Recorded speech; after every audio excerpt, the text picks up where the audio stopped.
Welcome to Let's Get to Work, Reimagining Disability Inclusive Employment Policy, brought to you by the Burton Blatt Institute at Syracuse University. And now, here's your host, Michael Morris.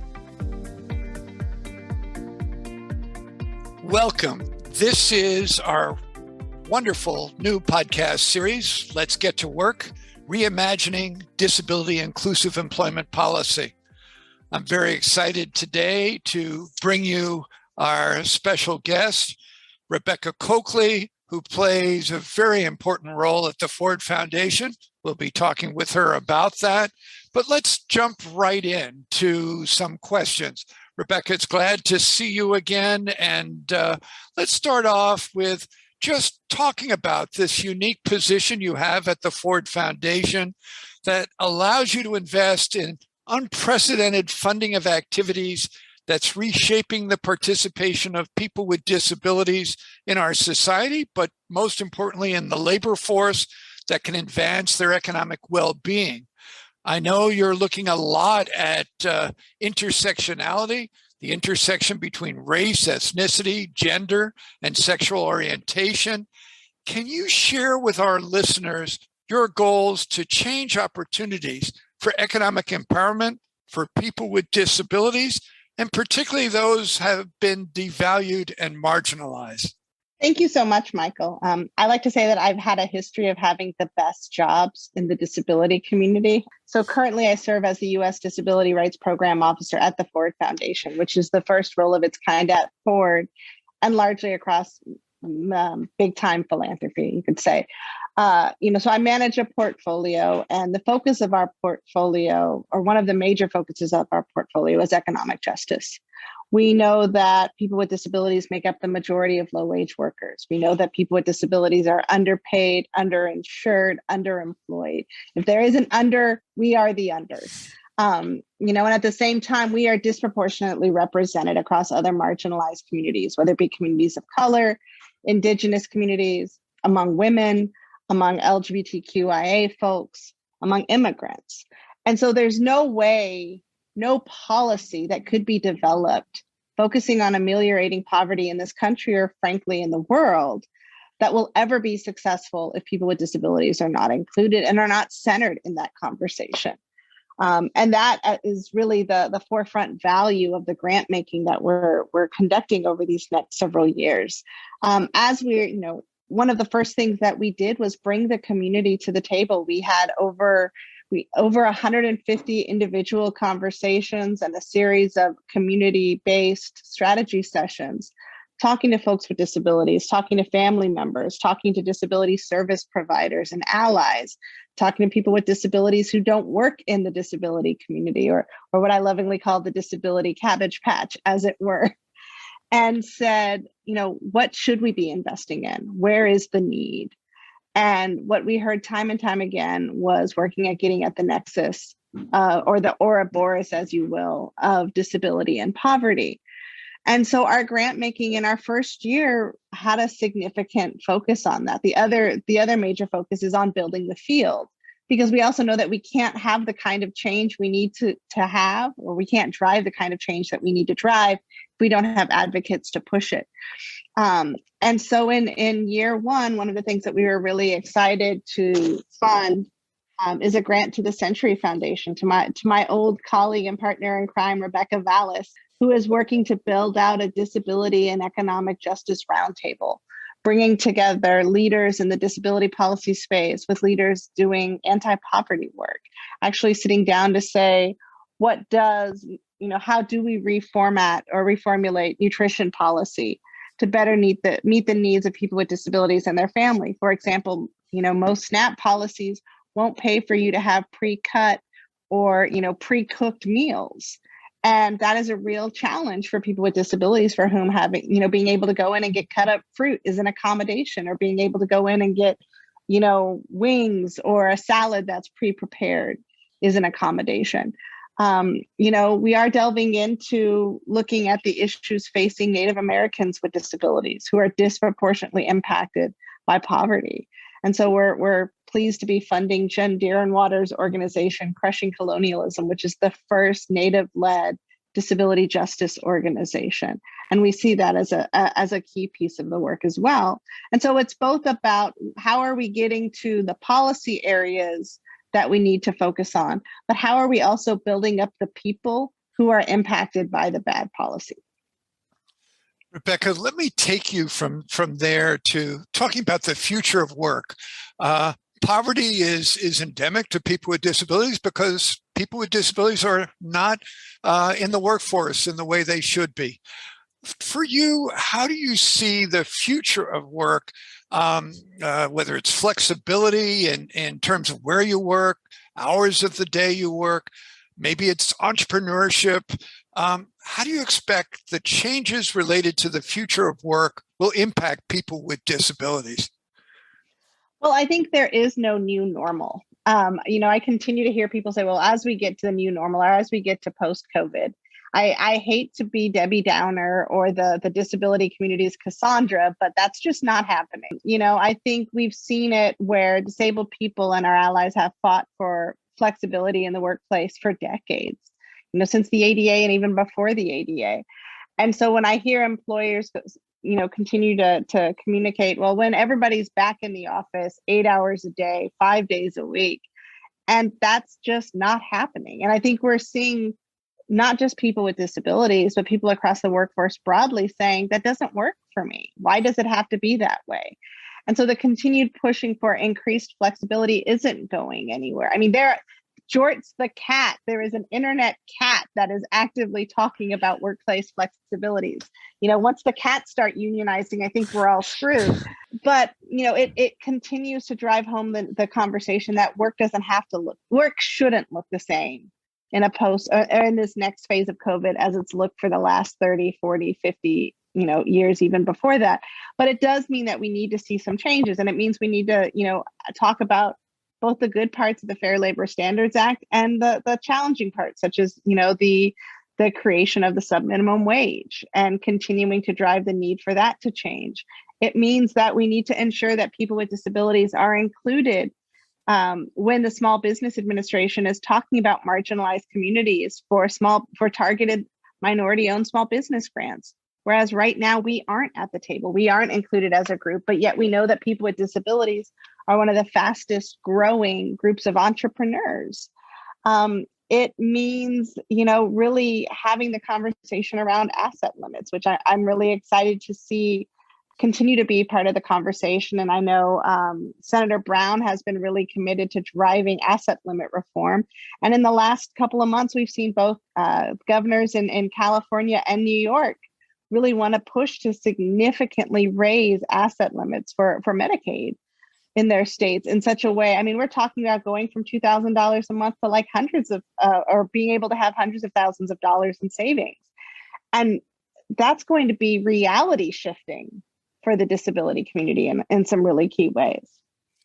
I know, and you've just started to talk about public policy change. When you think about the public policies and so many impact people with disabilities, what do you think are particularly holding people with disabilities back from being employed and economic advancement?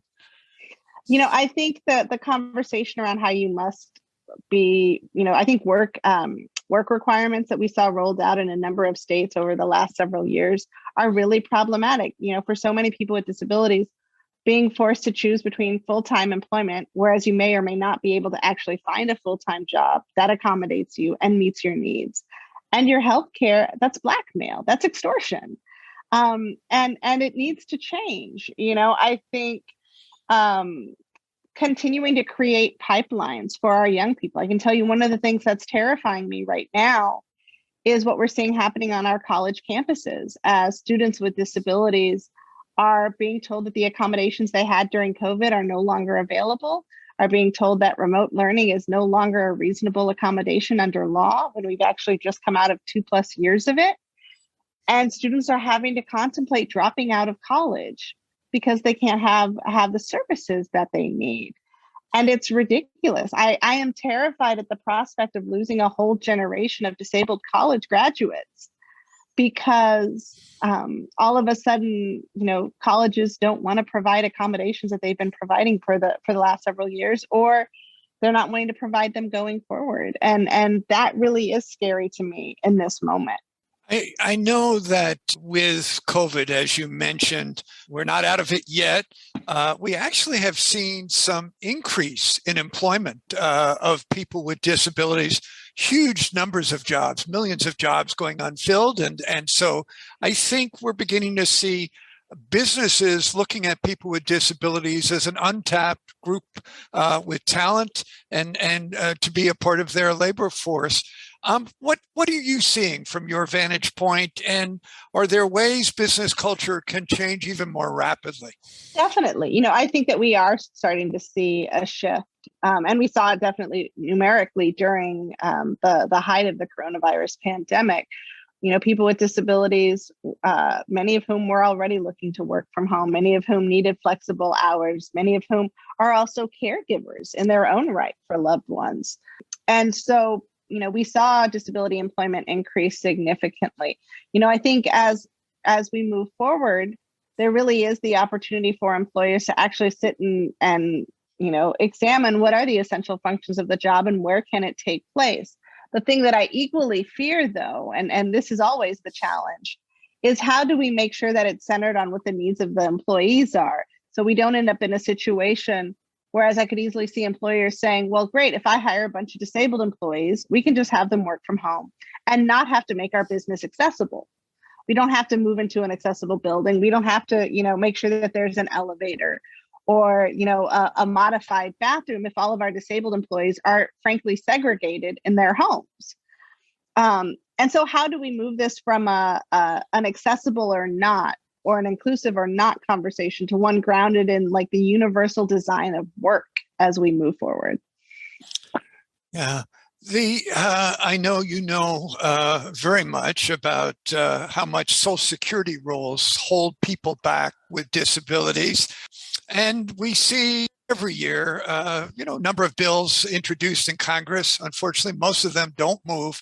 But from your perspective, what would you love to see change in our Social Security rules that rather than holding people with disabilities back, actually move them forward from an employment and economic sense? I would love to see a complete rethinking of work incentives for the 21st century, like grounded in the 21st century, grounded in this new reality of COVID. I would love to see people who come off the rolls for trial work periods be able to get back on the rolls if they need to without starting back at the bottom.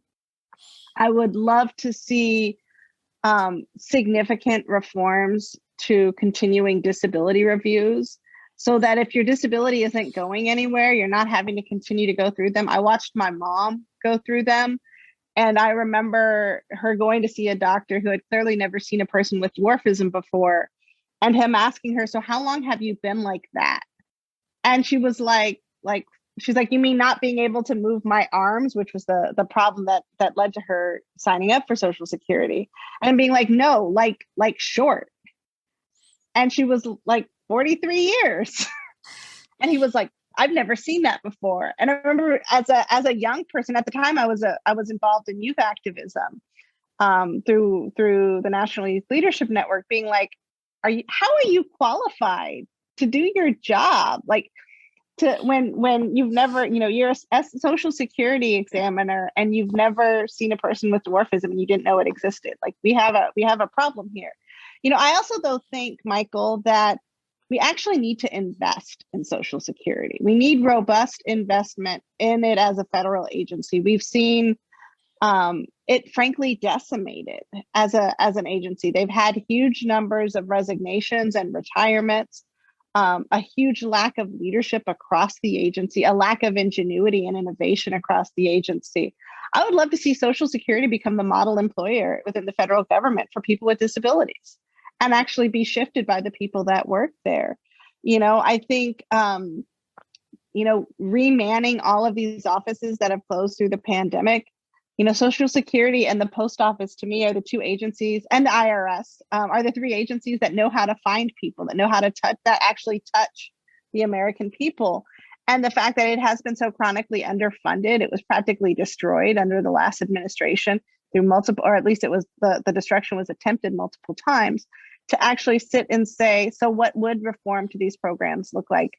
And we know what the low-hanging fruit is what we've been arguing about for years. It's, increasing asset limits. It's, eliminating some of these barriers to work for folks.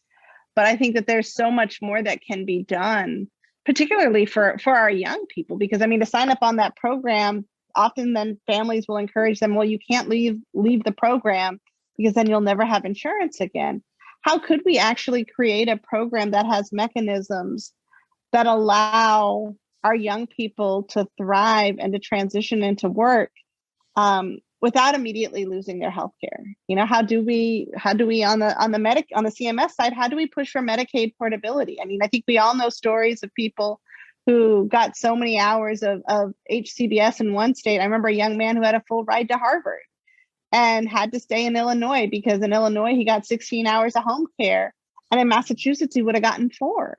And his life is inexorably altered by the decision that he had to make, and that's not fair.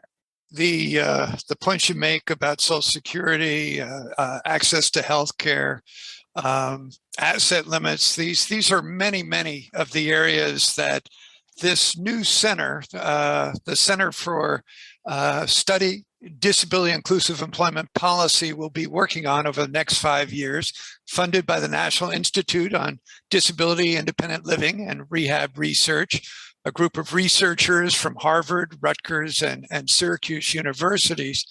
This term, disability inclusive employment policy, I'm not sure lots of people understand what that means.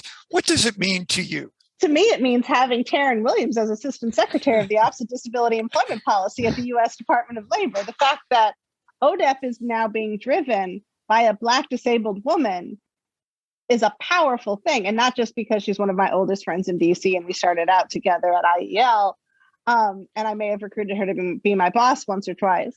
But it means disabled people who have been impacted by these programs and policies being at the table, driving the kind of change that needs to happen, instead of having the change done to us and then 5 years later being asked why things haven't changed. Yeah, I think this is a great segue to talking about, Rebecca, what motivates you? You've had amazing jobs, White House, and now at Ford Foundation. What motivates and drives you? And maybe there's lessons in that others in the disability community, and particularly you talk a lot about youth, to kind of raise their vision of what's possible. So what does motivate you? I think for me, I have a Post-it note that's been on my computer since my days at the White House. So it's been on probably 6 or 7 computers at this point. And it says WWPMD, what would Paul Miller do? And Paul Miller was a friend and mentor to me throughout my entire life. I remember being a small kid, going to Little People conventions and saying to Paul that I wanted to be a lawyer, and him starting to send me briefs he was working on. And I was probably like 7 or 8 at the time. And so he would, always check in with me and be like, hey, what are you studying? What are you working on? What are you reading? And to just always be a presence in my life, like checking in. And it was mentors like him and Curtis Richards and Richard Horn and others who were really instrumental to my development. And I think for me, I never could have imagined working in the White House if I hadn't have seen Paul Miller do it.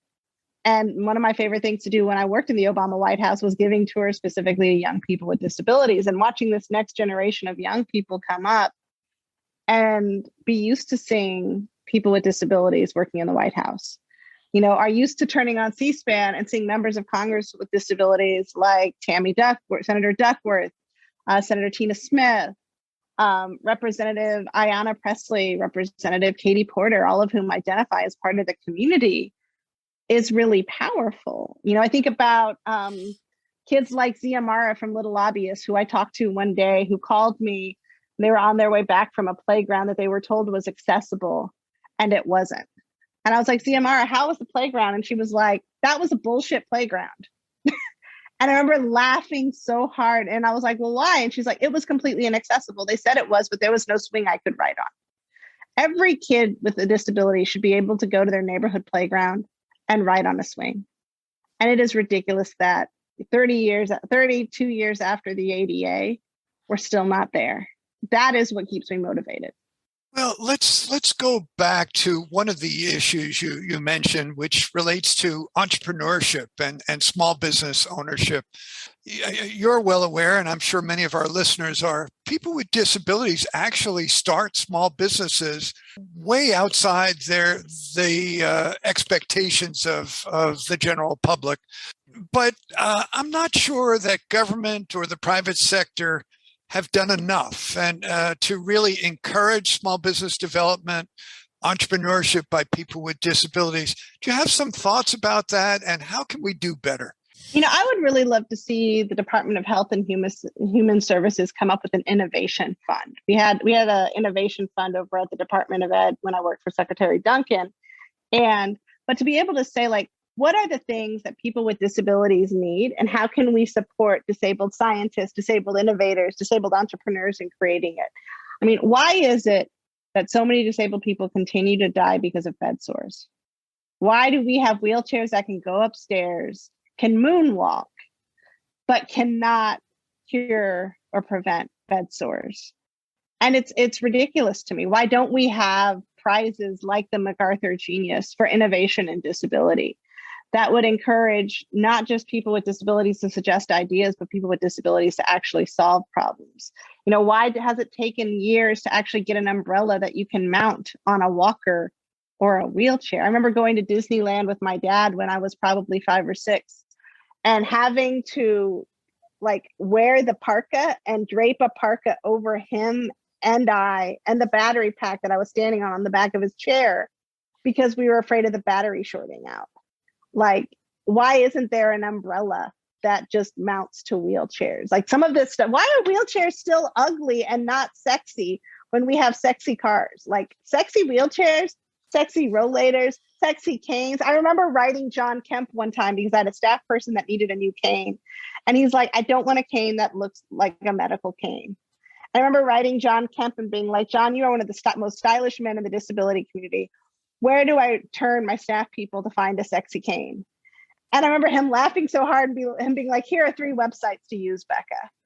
And I'm like, why are we still having to fight for basic needs after all this time? And why isn't there funding supporting disabled entrepreneurs, disabled innovators to create tools and resources that would make the world better for everyone? Excellent points. Rebecca, as you look ahead over the next 5 years, you will have an incredible vantage point being at the Ford Foundation, which of course looks not only at US, but worldwide, what is possible in terms of economic gains for people with disabilities, whether it's achieved through working in competitive, integrated, inclusive places and workforces, or it's, as you just talked about, entrepreneurship opportunities and possibilities. What do you see, and do you have a sense of optimism that the world will continue to change, but be more receptive, and people with disabilities will continue to grow in their economic activities and as a potent economic force? I think I have to stay optimistic because the world is in a really crappy place right now. And my early jobs were working in retail. And so we used to always talk about faking it until you made it. And so I think there's a certain amount of that disabled people get used to doing. To me, I look forward to a day where, as people with disabilities, we're not forced to tell the worst case scenario about our existence, to get access to resources that are scraps and then being told to be thankful for crumbs. I look forward to us not having to sit there and relay the worst poverty statistics when talking to civil rights organizations about how their policy is bad unless it includes us, or to sit there and have to talk about police violence and highlighting the fact that over 50% of the individuals killed by law enforcement are people of color with disabilities. to fight for us to be at the table, to be included in those conversations. I look forward to the day that disability is truly, that the people doing DEI or DEIB or JEDI or whatever they call it this week actually understand that they cannot use the word inclusion without including people with disabilities, or they're a hypocrite, because the word comes from our community and was co-opted by the broader diversity space. And so I think that there's a lot that we can continue to do. And I continue to feel faith every time my phone rings and it's another foundation saying, hey, we want to do what you're doing. Or it's an individual who has suddenly gotten access to a significant trust fund and they're like, hey, I want a grant make to disability. What do I need to know? And as long as that continues happening, as long as we continue to see disabled people pushing back every time we're not at the table, I think we can still have hope. I'll ask you one last question. And again, because of the role you are at Ford, you're not only influencing internally what's going on at Ford, as you just mentioned, you're influencing what other philanthropic organizations, foundations, corporations are doing. One of, I think, the real challenges is that private philanthropic community is over here and government is over there. And do you see opportunities in the future where the two could work together, perhaps seeding, as you said, innovation, really bringing about impactful change that impacts youth and adults with disabilities, that improves employment and financial health and economic security? I have a lot of thoughts on this. This is something I think about a lot. And also, Michael, I'm a politics addict. I love politics. I love campaigns. I just wrapped up the most important campaign I've ever worked on.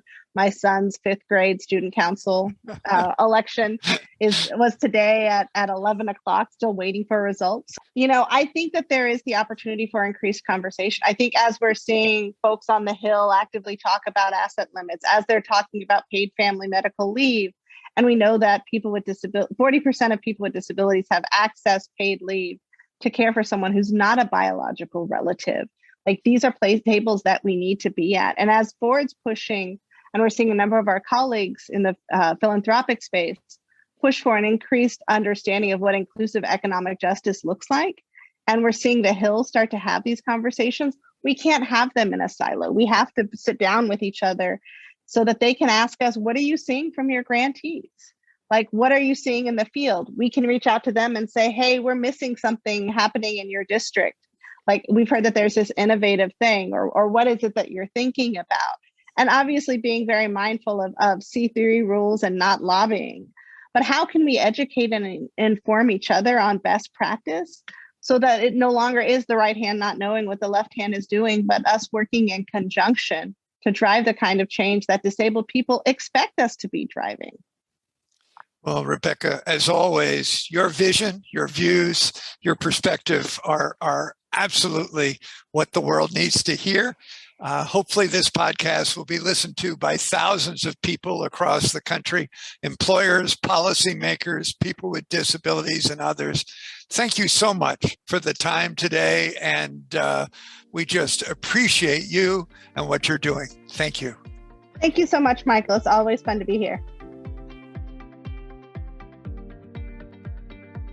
You've been listening to Let's Get to Work, Reimagining Disability Inclusive Employment Policy, brought to you by the Burton Blatt Institute at Syracuse University. Don't forget to subscribe to the podcast at Apple Podcasts, Google Podcasts, or wherever you listen to podcasts.